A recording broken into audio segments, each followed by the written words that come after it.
mau belajar tentang 4 sehat, 5 sempurna. Teman-teman tahu enggak apa itu? Sekarang kita belajar bareng, yuk, let's go.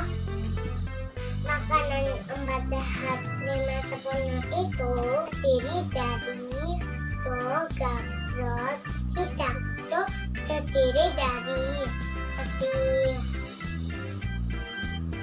jagung, ketelang, roti, kentang. Kemudian yang kedua, protein. Itu biasanya lauk pauk, teman-teman. Teman-teman tahu enggak? Tahu itu apa saja? Lauk pauk itu terdiri dari ikan, ayam, kambing, telur, dan lain-lain. Lalu yang ketiga, ini tidak kalah penting, teman-teman. Kita harus selalu makan sayur mayur. Itu biasanya jadi brokoli, kubis, wortel, dan sayur-sayur lainnya. Teman-teman suka makan sayur enggak? Kalau mau sehat, harus makan sayur loh. Oke teman-teman, sekarang kita masuk yang keempat. Yang keempat adalah sumber mineral, vitamin, dan serat. Ini terdiri dari buah-buahan. Teman-teman tahu ada buah apa saja? Ada jeruk, ada anggur, pepaya, ada apel, dan banyak lagi buah yang lain. Semuanya seger-seger loh, dan yang jelas bikin kita sehat. Oke, sekarang kita masuk yang kelima. Yang kelima adalah susu. Susu itu baik untuk tulang dan kesehatannya kita. Teman-teman suka susu enggak? Kalau aku suka banget. Kalau aku suka susu coklat dan vanila loh. Kalau teman-teman suka rasa apa susunya? Oke teman-teman, 4 sehat 5 sempurna itu terdiri dari 1 nasi, 2 lauk pauk, 3 sayur mayur, 4 buah-buahan, dan 5 susu. Kita semua makan semua itu ya, dan kita sehat. Oke teman-teman, sampai jumpa lagi di video Candy selanjutnya. Jangan lupa like dan subscribe video ini ya, bye-bye. Halo, assalamualaikum warahmatullahi wabarakatuh. Mari kita lanjutkan pembelajaran kita di bab terakhir semester pertama di kelas 11 ini, yaitu tentang sistem pencernaan makanan. Pada kesempatan kali ini kita fokus pada set makanan aja ya, untuk alat pencernaannya, kelainannya, dan pencernaan pada hewan. Gitu ya. Jadi kali ini fokus pada set makanan yang dibutuhkan oleh manusia. Baik, mari kita awali dengan baca basmalah. Bismillahirrahmanirrahim. Oke, yang pertama dari makanan yang kita bahas yaitu tentang fungsi ya. Jadi fungsi makan. Nah, ini untuk apa sih sebetulnya makanan yang kita makan ini? Oke, makanan berfungsi yang pertama yaitu sebagai sumber energi. Kita bisa bicara, kita bisa berpikir, kita bisa bergerak ini karena adanya energi dari zat makanan yang kita makan. Yang kedua sebagai bahan penyusun komponen tubuh kita ya.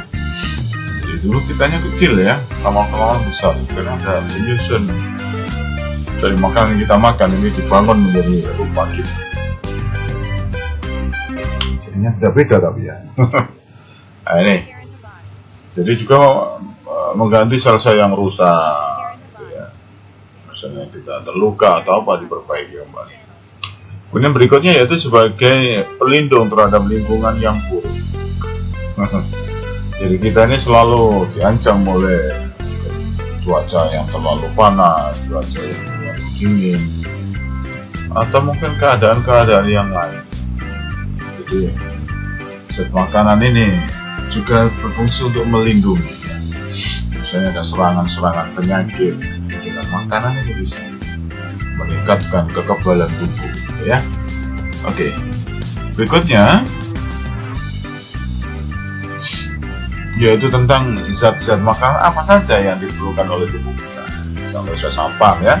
Jadi ada karbohidrat, ada lemak, ada protein, ada vitamin, kemudian ada mineral. Terakhir ada apa ya? Air tentunya. Nah ini, jadi ada karbohidrat, lemak, protein, vitamin, mineral, air. Nah, ini yang dibutuhkan. Oke, nanti kita bahas satu persatu dari komponen ini. Oke, yang pertama yaitu karbohidrat. Nah, jadi karbohidrat ini adalah merupakan makanan utama katanya ya. Ada monosakarida, ada disakarida, ada polisakarida. Ayo, apa kira-kira bedanya ya? Mono 1, di 2, poli banyak, sakarid gula. Nah ini gula sederhana ya, gula yang ikatannya sederhana. Kalau disakarida gabungan dari 2 monosakarida, polisakarida banyak lagi, lebih dari 3. Oke. Nah bisa dipelajari khusus tentang ini ya, di diskusi di Zoom nanti kita belajar tentang. Silahkan ditanyakan apa bedanya ya, monosakarida, disakarida, dan polisakarida. Ini macamnya. Kemudian berikutnya yaitu karbohidrat memiliki fungsi. Nah, fungsinya diantaranya itu sebagai sumber energi utama. Jelas ya, jadi makan. Pada saat kita makan ini porsi yang paling banyak itu karbohidrat, karena ini sebagai sumber energi utama. Yang berikutnya itu sebagai bahan baku penyusun komponen sel. Saya jelaskan ya. Sebagai bahan baku penyusun senyawa-senyawa lain, karbohidrat.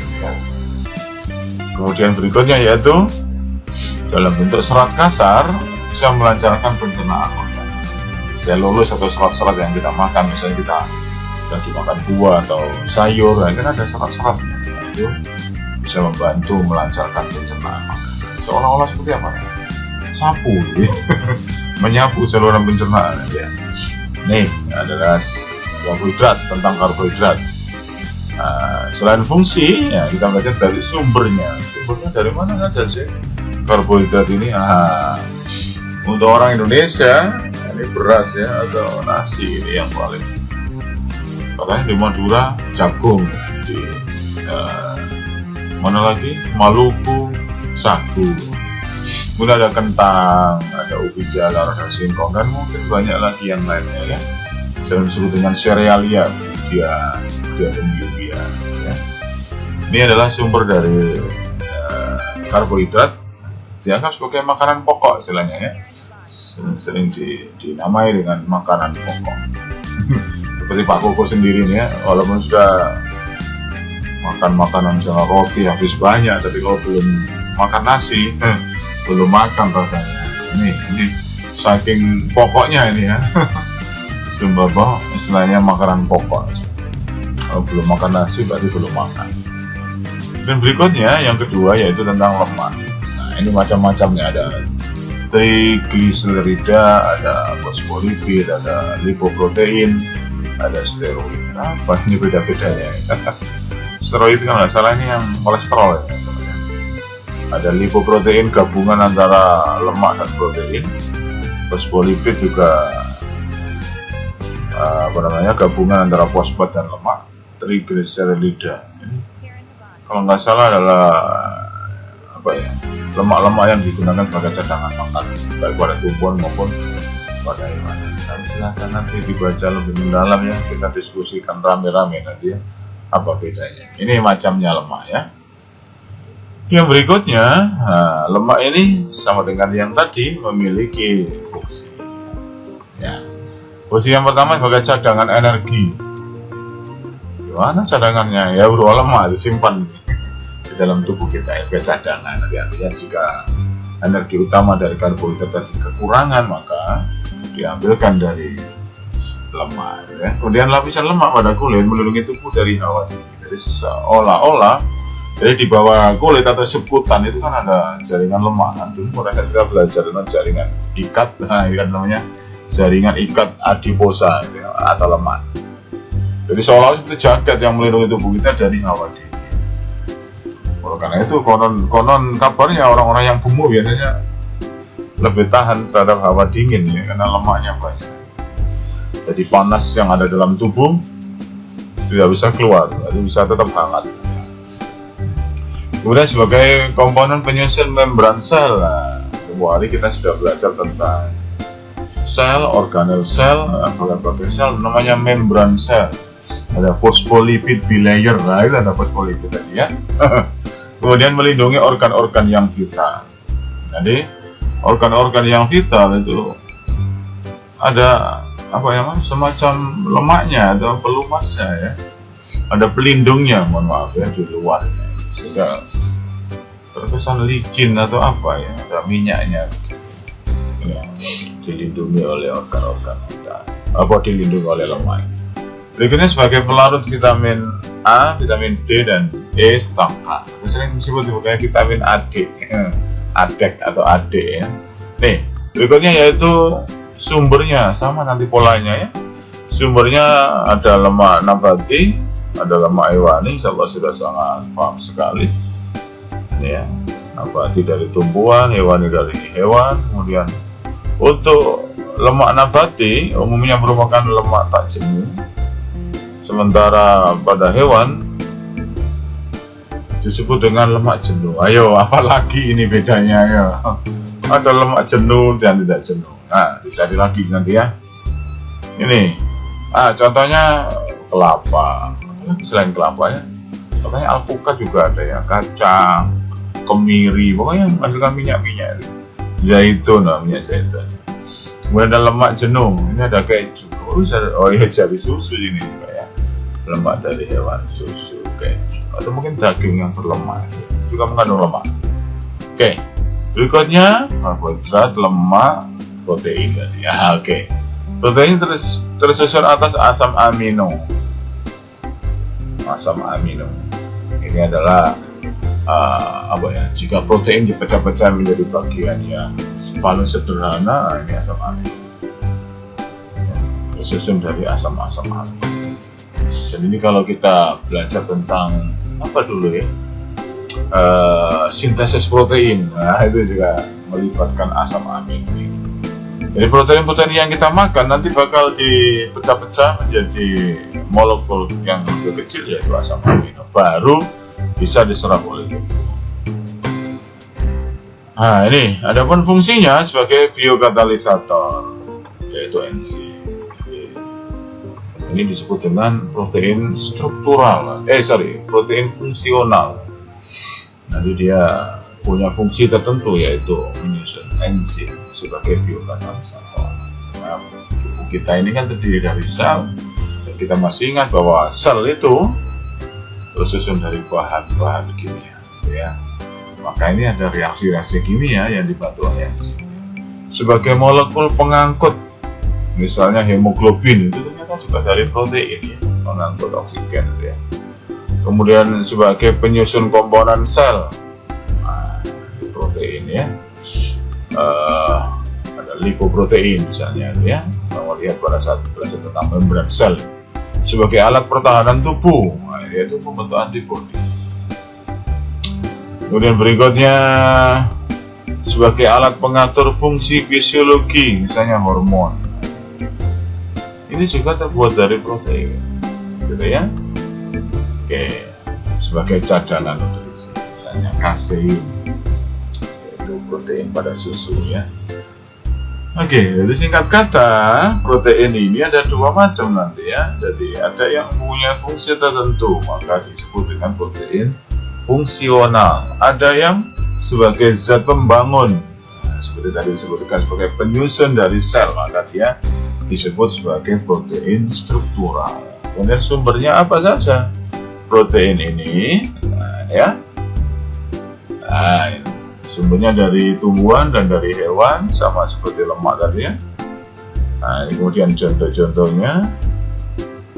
Nih, jadi dari tumbuhan, contohnya pada tahu atau dari kedelai tadi itu ya, tempe sama dari kedelai, kacang-kacangan ya. Kemudian yang hewani ada telur, ada daging macam-macam, nanti dari daging ayam dan sapi. Kemudian juga untuk telur ya, sekarang mulai dikembangkan dengan telur puyuh dan lain-lain ya. Oke, itu sumber proteinnya. Kemudian berikutnya apalagi ya, asam amino yang tadi itu ya. Jadi asam amino atau protein yang sudah dipecah-pecah dalam pencernaan nanti akan menjadi asam amino, dibedakan jadi dua macam ternyata asam amino ya. Ada asam amino esensial, ada asam amino non esensial ya. Esensial artinya dapat dibuat di dalam tubuh. Jadi pada saat kita makan makanan yang mengandung protein, maka oleh tubuh itu nanti akan bisa dibentuk lagi menjadi asam-asam amino tertentu ini ya, dapat dibuat ya dari yang kita makan nanti. Bisa disusun. Nah, itu keajaibannya. Kemudian ada juga yang tidak dapat dibuat dari dalam tubuh. Tidak dapat dibuat dalam tubuh artinya sudah dari luar harus ada, itu sudah nggak bisa diubah lagi. Sementara yang bisa dibuat di tubuh artinya setelah protein masuk ke dalam tubuh, udah dicerna jadi asam amino, itu nanti oleh tubuh bisa dibentuk menjadi asam amino esensial. Ada lisin, leusin, isoleucin, metionin, fenilalanin, lipofan, valin, treonin, arginin, histidin. Itu banyak sekali ya, nggak hafal ya, jadi hafalkan 3 pertama, 3 terakhir gitu ya. Sementara yang non esensial tidak dapat dibuat dari tubuh, berarti sudah langsung dari makanan ya, baik dari hewani maupun nabati ya. Ada prolin, sistin, glisin, serin, tirosin, alanin, asparagin, asam aspartat. Wih, banyak sekali ya, nggak apa-apa. Nanti kalau pusing ya, dibaca lagi, hafal-hafal ini nanti bisa apa? Saya sering dilihat itu. Anda sering-sering setel video ini ya, paham nanti. Berikutnya itu tentang vitamin. Apa ini vitamin ya? Jadi vitamin ini ternyata adalah senyawa organik yang diperlukan oleh tubuh dalam jumlah yang tidak banyak artinya sedikit. Tetapi harus selalu ada tersedia dalam tubuh. Wah, ini repot ya. Jadi sedikit tapi harus ada, nggak boleh tidak ya. Karena itu jangan sampai lupa ini di menu-menu makanan kita yang harus ada vitamin ini ya. Maka itu jangan hanya mengikuti nafsu saja, tapi harus memperhitungkan ini. Berikutnya, vitamin ini dibedakan menjadi 2, yaitu ada yang larut lemak dan ada yang larut dalam air. Artinya tidak larut lemak, berarti larut di air. Yang larut di air tidak larut di lemak, ya. Oke. Nah, yang tadi yang saya sebutkan tadi ya, lemak AD, vitamin A, D, E, K, D. Sementara yang larut di air, vitamin B dan vitamin C. Karena itu lemak juga penting untuk melarutkan vitamin-vitaminnya A, D, E, K ya. Oke. Nah, apakah manfaat masing-masing vitamin bagi tubuh kita? Kemudian dari mana kita mendapat sumber vitamin tersebut? Kita ikuti berikut ini. Banyak masiannya. Oke. Ini ada banyak ini ya. Ada vitamin A, vitamin D, vitamin E, vitamin K yang aktif tadi itu ya. Vitamin A sumbernya minyak ikan, hati, kuning telur, wortel, sayuran hijau, sama susu. Manfaat pigmen retina ya. Dan vitamin A ini banyak berkaitan dengan kesehatan kulit, mata, gigi, serta tulang. Kekurangan bisa menyebabkan rabun senja. Apa rabun senja ya? Tidak bisa melihat di sore dan malam hari. Artinya agak pandangan akan berkurang. Pertumbuhannya terhambat, kulit bersisik. Sekarang jarang ya, kalau dulu sering gitu ya.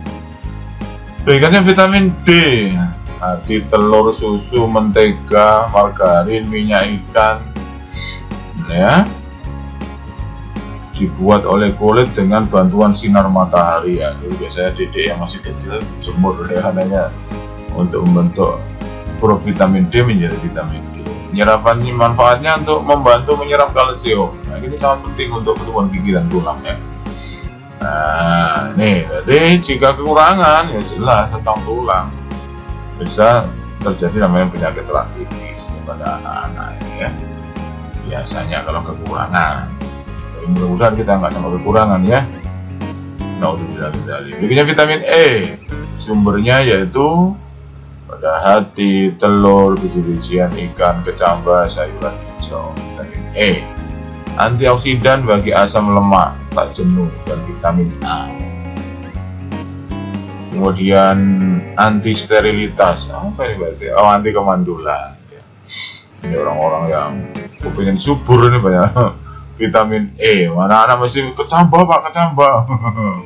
Ya, sayuran hijau. Ini jika kekurangan, nah akan terjadi kerusakan membran sel, pertumbuhan terganggu, keguguran. Ya bagi yang sudah bersuami istri, ya kalau sering gugur, mungkin kurang vitamin E. Berikutnya vitamin K, ya. Ini ada nama-nama yang lain ya. Nama-nama ilmiahnya vitamin A, retinol, kalsiferol. Ini untuk memudahkan kita mengingat retinol berarti berkenaan dengan kesehatan mata ya. Kalsiferol penyerapan kalsium, tokoferol antioksidan ya, anti keguguran. Vitamin K sayuran hijau dan juga dibuat oleh bakteri di usus kepal kita. Nanti kita bahas di selanjutnya ya. Berfungsi untuk membantu dalam pembekuan darah. Jika kekurangan, darah sukar membeku. Nah, udah jangan sampai ya. Oleh karena itu benar-benar perlu diperhitungkan. Ini adalah beberapa vitamin yang larut di dalam lemak ADEK ya. Oh, mungkin ada pertanyaan, loh Pak, ini makanan kok disebut beberapa kali Pak. Telur sini ada, telur sini ada, telur sini ada. Jadi begini ya anak sekalian, jadi satu jenis makanan itu akan mengandung berbagai macam kandungannya. Jadi bila boleh jadi ada satu makanan ya ada karbohidratnya, ya ada lemaknya, ada vitaminnya, ada mineralnya, begitu. Nah, itu ini perlu kita ketahui, jangan sampai kita nanti kekurangan gizi di tengah-tengah di tengah-tengah ekonomi yang bagus. Dulu ada saya punya teman itu orang yang kaya, tapi karena diet ya akhirnya divonis kurang gizi. Hati nih, terutama cewek-cewek yang diet itu hati-hati, harus konsultasi dengan dokter ya, jangan sampai kekurangan gizi padahal banyak makanan. Berikutnya yaitu ada vitamin yang larut air kayaknya. Oke, vitamin yang larut air. Tadi ada vitamin apa itu? Ya selain itu ya ada C sama B. Cuma B ini banyak sekali, C-nya cuma satu sih. C itu katanya yang kecut-kecut, ya, belum tentu ya. Oh apa tuh ya? Wah ini buktinya kentang atau tidak? Vitamin C-nya. Cuma yang paling banyak memang yang buah-buah jeruk, jambu, mangga, tomat itu C ya. Bermanfaat untuk sintesis kolagen. Wah, itu sering itu wanita-wanita yang pengen kencang kulitnya itu banyak vitamin C ya. Matriks tulangnya, giginya kuat, metabolisme asam amino, pertahanan tubuh bagus ya, vitamin C. Penyembuhan luka, karena biasanya orang-orang yang habis sakit atau apa ini dikasih vitamin C. Jika kekurangan mudah mengalami pendarahan, sariawan, pertumbuhan tulang terganggu. Ini juga ada hubungannya dengan vitamin D tadi tulang ya, padahal ini vitamin C.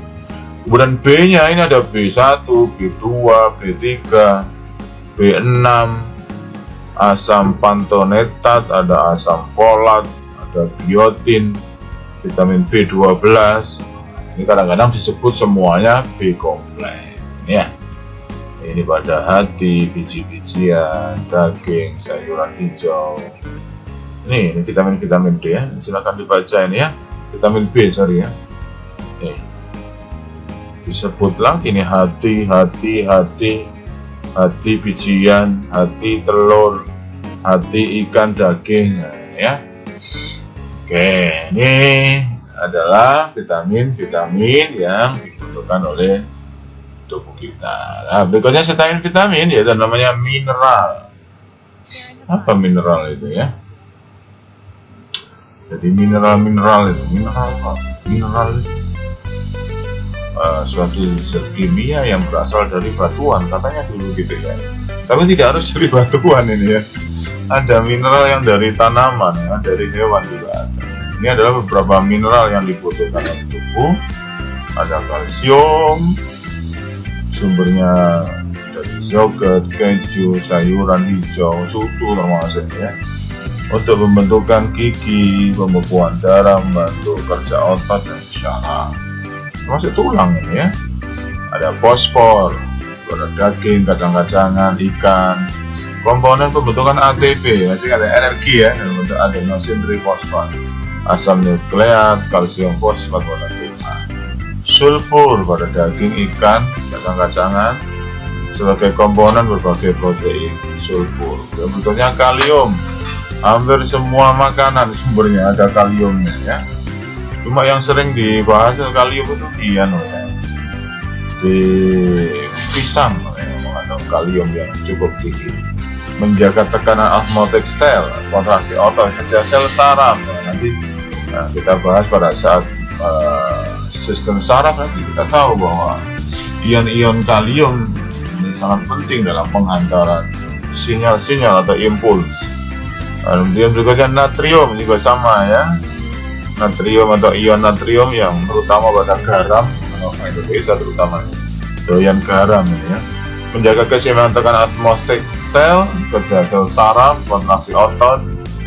Kemudian penting untuk menjaga cairan tubuh, suhu darah, keringat dan air mata ya. Kemudian klorida, hampir semua makanan terutama dalam bentuk NaCl ini gabung ya, natrium sama klorida. Menjaga keseimbangan tekanan osmotic sel, keasaman cairan sel, di asam basa. Dan bagian pencernaan saja ada yang asam, ada yang basa ya. Tembaga atau kuprum, ini logam juga dibutuhkan ya. Ini maksudnya ini dalam bentuk ion ya, bukan dalam bentuk batangan berbahaya ya. Itu pada hati, daging, telur, buncis. Ini manfaatnya sebagai komponen berbagai enzim. Berikutnya zodium, komponen hormon tiroid ya. Ada udang, kerang, ikan, sayuran, kobal, daging dan susu sebagai komponen vitamin B, produksi sel darah merah. Mangan Mn ya, telur, sayuran, aktivator enzim. Jadi singkat kata, ini juga dibutuhkan dalam jumlah sedikit, tetapi juga sangat penting manfaatnya. Oke. Gimana cara menghitungnya ini ya? Berat juga ini. Oke. Ini berikutnya beberapa mineral, ada magnesium, ada zat besi, ada fluorin atau fluor. Ini biasanya untuk menghilangnya gigi, pink bisa menghilang karena mengandung fluoride gitu ya. Kemudian zinc atau seng ya. Nah, ini komponen berbagai macam enzim. Enzim ini sangat penting dalam metabolisme atau reaksi di dalam tubuh kita. Jadi singkat kata, zat-zat makanan ini semuanya ini berfungsi sebagaimana di depan tadi, manfaat sebagai penghasil energi, sebagai mempengaruhi proses metabolisme tubuh dan lain-lain. Zat-zat makanan. Yang terakhir, zat makanan yang dibutuhkan yaitu air. Air kok makanan sih? Jadi zat-zat yang dibutuhkan. Ya, air sebagai pelarut hampir semua senyawa yang diperlukan oleh tubuh. Ya, sebagai pelarut air. Saya mengatakan air sebagai sumber kehidupan. Nah, ini sebagai tempat berlangsungnya semua proses metabolisme. Jadi saya katakan bahwa proses kehidupan ini adalah reaksi kimia di antaranya ya. Dari zat-zat makanan yang kita masukkan, termasuk juga air, maka dengan adanya air ini maka bisa berlangsung ya semua proses metabolisme atau reaksi kimia dalam tubuh. Ya, oleh karena itu air sangat penting sekali. Kemudian sebagai sarana transportasi senyawa-senyawa yang diperlukan tubuh. Nah, kita Kita ingat darah ya. Darah kan mengandung cairan sekitar berapa itu? Cairannya 55% kalau salah itu. Yang lainnya ada namanya sel-sel darah. Kan itu sangat penting untuk mengalirkan zat-zat dibutuhkan gitu ya. Misalnya kan makanan masuk, kemudian nanti masuk ke usus ya. Di usus kan diserap oleh darah, diedarkan. Nah, transportasinya atau muternya beredarnya ini dibantu dengan air. Kalau terlalu pekat susah bergerak. Ini ada cairan.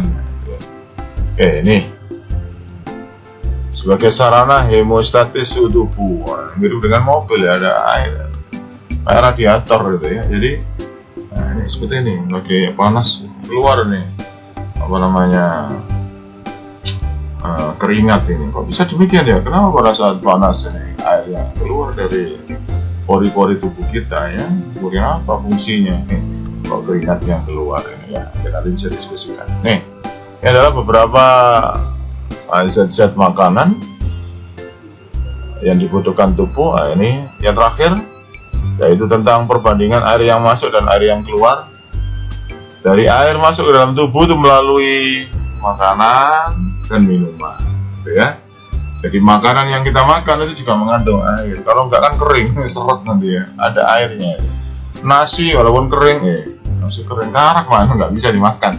Susah nanti masuknya ya. Atau makanan kering harus dibantu dengan air ini. Jadi masuknya adalah ini perbandingannya ya. Kemudian berikutnya ini keluarnya macam-macam. Dari feses itu juga ada airnya. Dari keringat ada airnya. Kemudian paru-paru.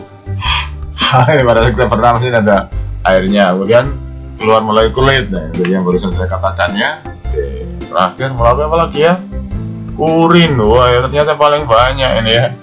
Paling banyak melalui urin ya. Melalui urin paling banyak. Juara keduanya kulit tadi ini. Kemudian berikutnya paru-paru. Gak kelihatan ya. Mungkin kalau kita lagi nonton film Korea itu kelihatan. Uapnya keluar gitu ya. Kemudian keluar melalui feses.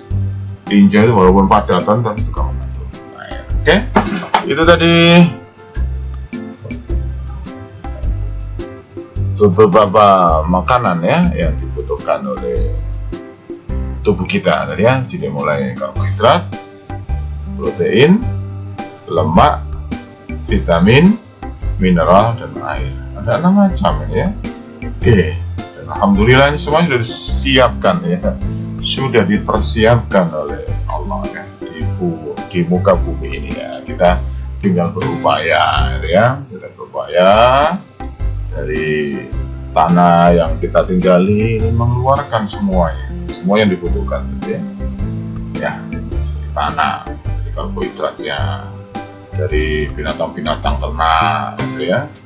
Menghasilkan susu, daging gitu ya. Kemudian perkebunan menghasilkan buah-buahan, pertanian, sayuran, dan lain-lain. Alhamdulillah sudah Allah sediakan. Mari kita berusaha, berdoa, mudah-mudahan hasil bumi kita ini ya. Ini berarti harus tetap ada tanah yang digunakan untuk mengelola ini semua ya. Jangan sampai semuanya dipakai perumahan ya. Makan beton nanti kita ya. Oke, itu yang bisa saya sampaikan tentang zat makanan yang kita butuhkan. Singkat kata, kita membutuhkan zat-zat itu untuk kehidupan kita, dan kehidupan kita sudah apa istilahnya. Jadi kita disiapi makanan-makanan tadi, kemudian kita tinggal berupaya dan kita gunakan setelah jadi tenaga. Setelah jadi tubuh kita ini kita gunakan untuk mengabdi kepada Sang Pencipta. Mudah-mudahan apa yang kita makan jadi ibadah nanti, karena dengan makan kita semangat, punya energi kan, energi bisa untuk sholat gitu ya, bisa untuk berbuat baik, bisa untuk belajar dan lain-lain. Dan dengan kesehatan panca indera kita menjadi normal, kita bisa melihat tanda-tanda kebesaran Allah seperti saya ya. Oke, mari kita akhiri dengan bacaan hamdalah. Alhamdulillahirrahmanirrahim. Subhanakallahumma wa bihamdik, asyhadu an la ilaha illa anta, astaghfiruka wa atubu ilaik. Assalamualaikum warahmatullahi wabarakatuh. Semangat!